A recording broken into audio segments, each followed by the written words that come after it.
Hello，大家好，歡迎收睇今集嘅中華國標 channel。咁由即日開始，去到12月嘅31號咧，都會介紹一啲北京嘅特色手錶俾大家嘅。咁考大家先，知唔知道北京手錶咧喺邊一年成立呢？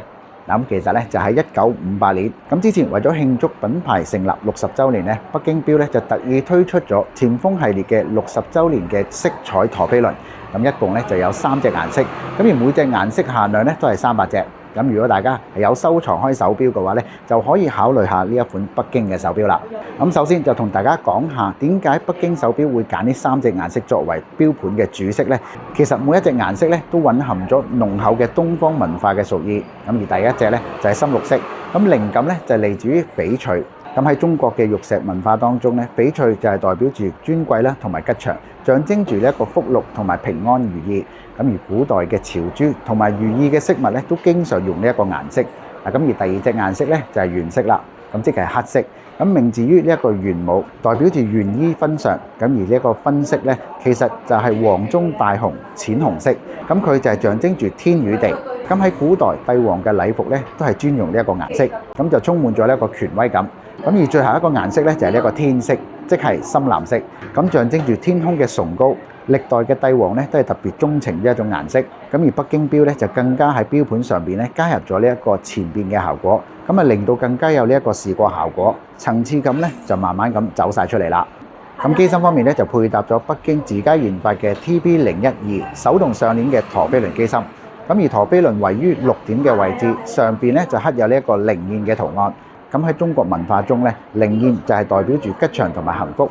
咁自家研發嘅呢一個陀飛輪嘅機芯裏邊嘅零件咧，就有100幾件零件組成。咁而動力儲存咧就長達60小時。咁而翻個錶背都可以欣賞到每一個零件嘅精細打磨。咁而錶殼咧就採用咗玫瑰金色，直徑43mm，配上一個竹節紋嘅牛皮錶帶。咁設計簡約大方，容易配搭。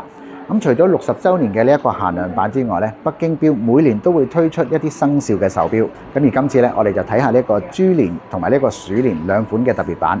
咁點解會揀咗呢兩款生肖呢？就係因為佢哋分別咧12生肖嘅週期開始同埋呢一個結束。咁我哋再睇翻呢一個錶面咧，上邊都印有一啲羅馬數字，就分別有12點、3點、6點同埋9點位置咧，都刻有呢一個羅馬數字，咁啊帶出咗一啲古典嘅韻味。咁而呢一隻手錶嘅靈魂咧，就喺6點位置啦，就係呢一個好突出嘅靈燕陀飛輪。